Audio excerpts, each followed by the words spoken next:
Hello, everyone. I need to say something to you, and I need to say it carefully because it is the kind of thing that can sound like flattery if it is not said with the full weight of what I mean.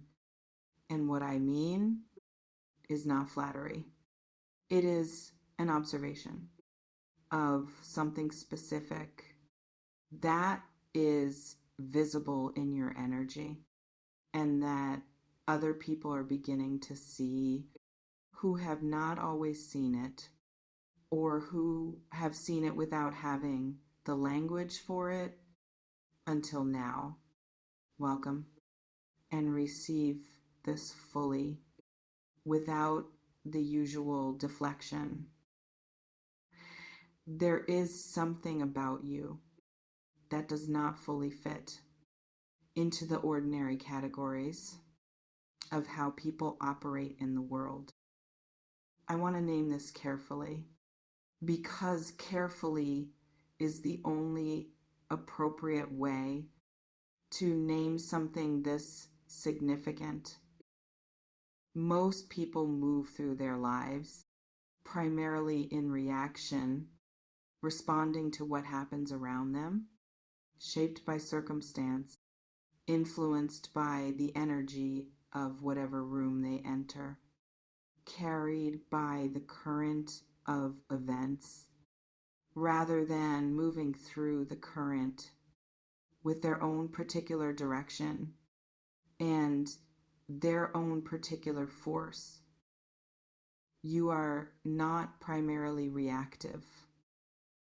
You bring something into every space you enter that was not there before, something specific to you, something that does not originate in the room or in the circumstances of the moment, but in you, in a source that people can feel without always being able to name, without always knowing where it comes from, only knowing that when you are present, something is different. And when you leave, something goes with you. I want to speak about what the non-human like traits actually are, because I think naming them specifically is more useful than keeping them in the abstract. And I think you deserve to understand what you carry with the same clarity that others are beginning to see it. The first is your perception, the depth of it, the way you read things that most people simply do not register. The subtle shifts in energy in a room or in a person or in the direction of a situation that reveals where things are actually going.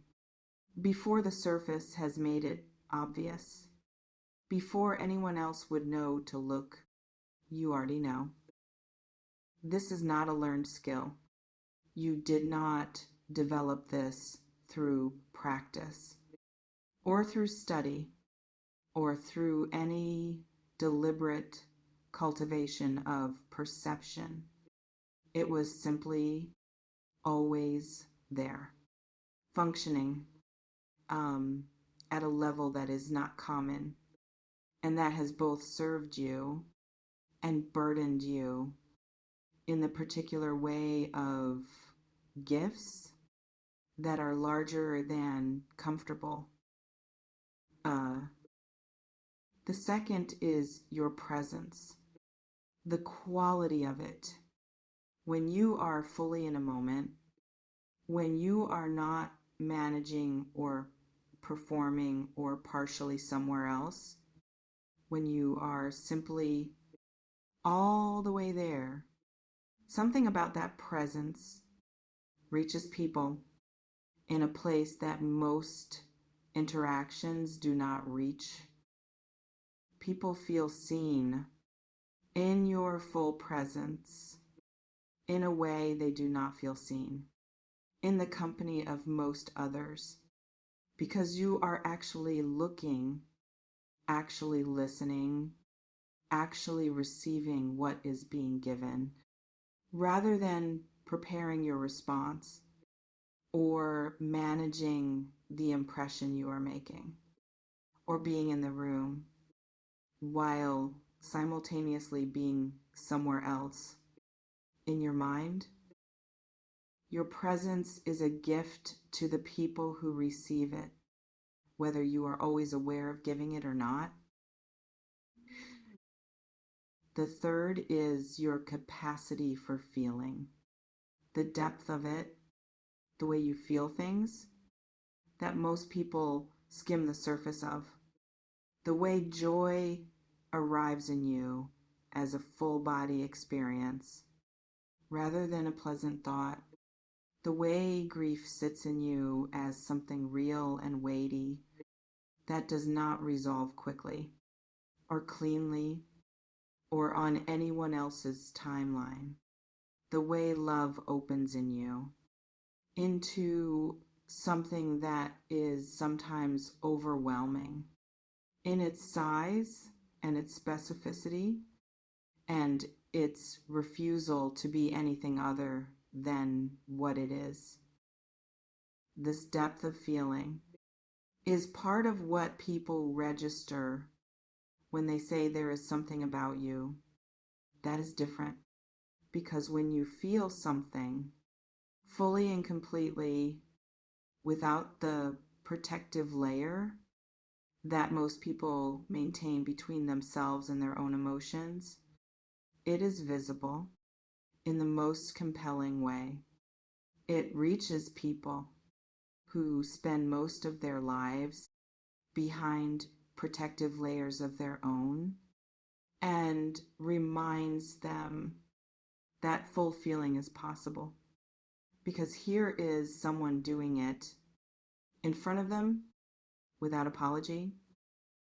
Now I want to speak about the anointing because it is in the title and it is the word that carries the most weight.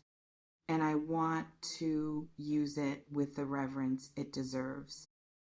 Heavily anointed is not a phrase I use carelessly.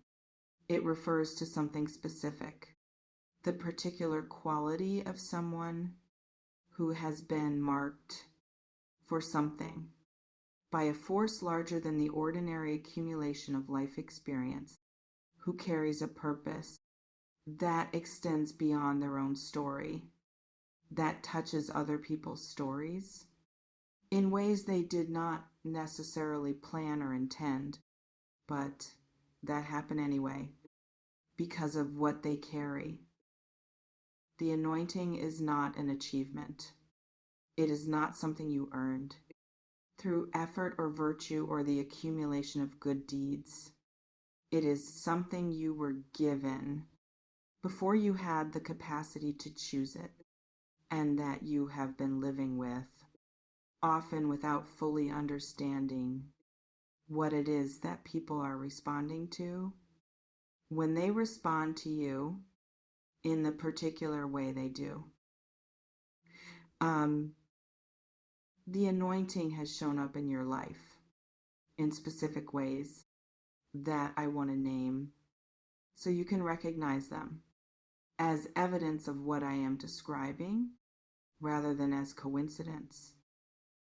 The way people tell you things they have not told anyone else without knowing why, without planning to, without fully understanding what it is about your presence that made it feel safe to say what they said.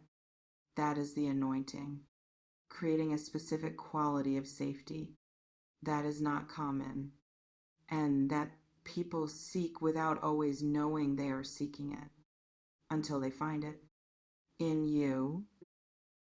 The way you seem to arrive in people's lives at specific moments when your particular presence was exactly what was needed, whether or not you understood at the time why you were there, or what you were supposed to be doing, or how you ended up in that specific place.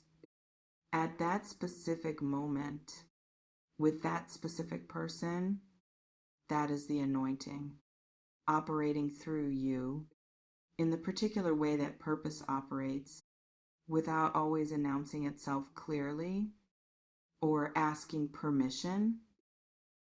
And the way your words, when they come from the honest place, the unmanaged place, land in people with a specific weight that stays with them in a way that most things said do not stay. That is the anointing carried in what you say. When you say it without the filter. I want to speak now about what people are realizing, because the title says they are lost for words. And I want to explain what is producing that specific reaction. They are realizing something that they perhaps sensed before, but had not fully understood or had rationalized away into something more ordinary, more explainable, more manageable by their existing frameworks for understanding people and what people are capable of. They are realizing that what you carry does not fit their ordinary frameworks, that the perception they have observed in you is not ordinary perception improved. The presence they have felt in you is not ordinary attentiveness elevated. The feeling they have witnessed in you is not ordinary emotion amplified. It is something categorically different. And the category difference is what leaves them without words, because the words they have were designed for the ordinary categories, and you exist outside them. I want to close by saying something that I think you most need to hear about all of this, about what you carry and what it means and how to live inside it. The anointing is not a burden you have to carry perfectly. It is not a standard you have to meet. In every moment, in every interaction, with every person who crosses your path, you are not responsible for managing the effect you have on people, or for the way your presence lands in them, or for the ways you have been used as a catalyst for something in someone else's story without being asked or thanked or even understood. What you are responsible for is simply being who you are, fully, as completely as possible, without the managing and the performing and the making yourself smaller. That is sometimes the response to carrying something that makes others uncomfortable, because it is larger than what they are used to be all of it. The perception, the presence, the depth of feeling, the anointing that moves through you into the spaces you inhabit, and the people who share them with you. People are lost for words because they are encountering something that their words were not built for. That something is you. Fully realized, fully present, heavily anointed, and walking in it without apology, without hiding, without making it smaller so that others are more comfortable. Walk in it, all of it. That is the whole message.